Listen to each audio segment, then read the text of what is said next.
In this video, we will study two color balls permutation without replacement with sampling of 2. An urn contains 12 blue balls and 8 red balls. 2 balls are picked up at random without returning the balls to the urn.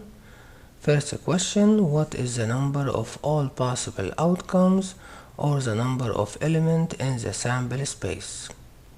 First, we number the balls to make them distinguishable. So we number red balls from 1 to 8 and blue balls from 1 to 12, or we number all of them from 1 to 20. So let us first examine the drawing process. The balls may come out in the order of blue first and red second, or red first and blue second. So that means the balls come out of the urn in order. So the actual sample space is composed of ordered elements, and the outcome of the probability experiment is ordered and without replacement. So that means we must use a formula which requires order and no replacement, and that is the permutation formula of n element taken r at a time and without replacement. So the number of elements in the sample space for the case of order can be computed from the permutation formula under the condition of withdrawing without replacement. So we have n, the number of object or the number of population, and that is 20. And r, the sampling size, this is 2, so we are sampling 2 objects out of 20. And we use the permutation formula, we substitute n and r, so we have a 20 permuted 2 at a time, and that is equal to 20 times 19, so the number of elements in the sample space is 380. Question number 2. What are the possible joint outcomes from the standpoint of colored balls? So let B represents drawing blue ball and R represents drawing red ball. We are starting with 12 blue and 8 red, and the total number of balls is 20. So for the first draw, we may pick blue or red. And if we pick red, then we have 7 red remaining, and if we pick blue, then we have 11 blue remaining. And now the total number of balls after the first draw is 19 balls. So for the second draw, we may again pick blue or red, and now we can get all possible joint outcomes. So we may get blue and blue, or blue first and red second, or we may get red first and blue second, or red and red. And these are all possible joint outcomes. Now let us isolate them, turn them around, and place them in order. So this is the order we are placing them.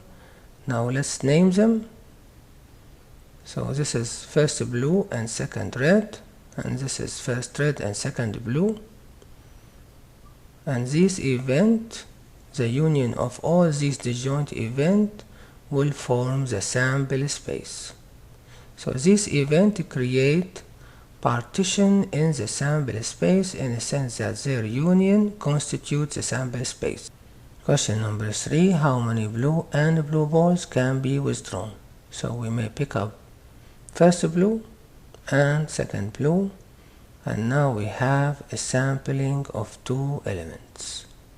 So now the question, in how many ordered ways can we pick 2 blue out of 12? That is permutation of 12 objects taken 2 at a time and without replacement. So this is equal to 12 times 11, and that is 132. Question number 4. How many blue and red ball can be withdrawn in the order of first blue and second red? So first we will pick one blue, and second we will pick one red. And now we have a sample of 2 elements. So in how many ordered way we can pick one blue out of 12? That is 12 permuted 1 first. And in how many ways we can pick one red out of 8? That is 8 permuted 1 second. So now we have 2 sets. The first one contains 12 blue and the second contains 8 red. And we need to compose a sample element where blue is first and red is second. So let us remember the multiplication principle for the case of order. The multiplication principle of 2 events or sets. So suppose we have 2 events. Event U has U object and event V has V objects. The product V times U represents the occurrence of both event VU in the order of V first and U second. So this is the principle we are going to use right now to get our sample element in order. So now we use the multiplication principle for the case of order to create a sample element of blue first and red second. So this is the V set and this is the U set. And now if we multiply the number of objects in each of them using the multiplication principle, we will get an element in the order of blue first and red second, and the number of these elements is 96. Question number 5. How many red and blue balls can be withdrawn in order? So this time red is first and blue is second. In the previous question, red was first and blue was second.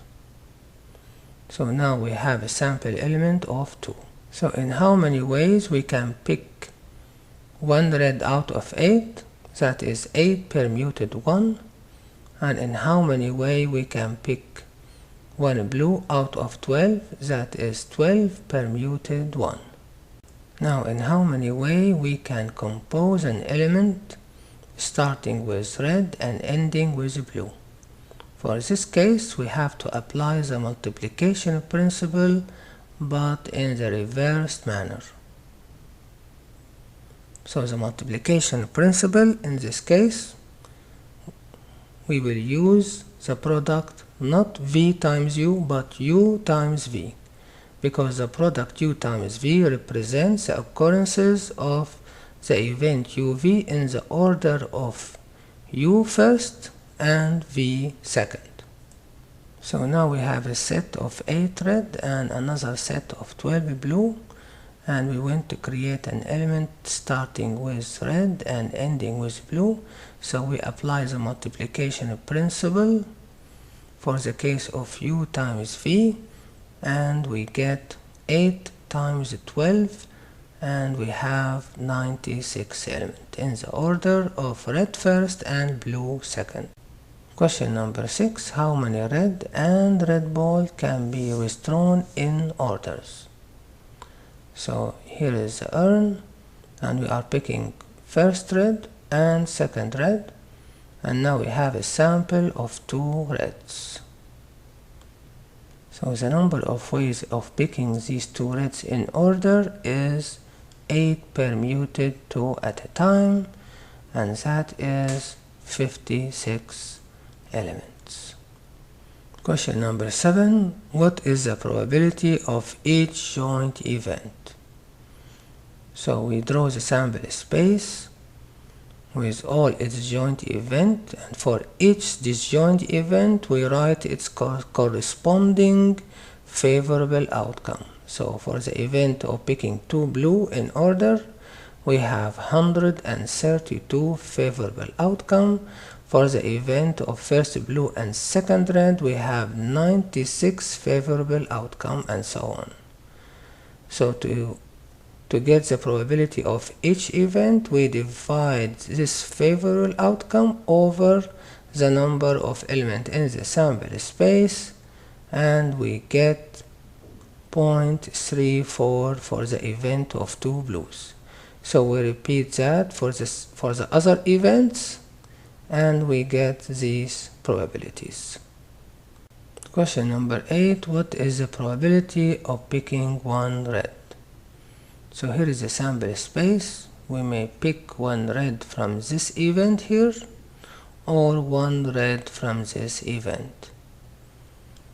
So these are the two events, and their union constitutes the event we are looking for, one red only.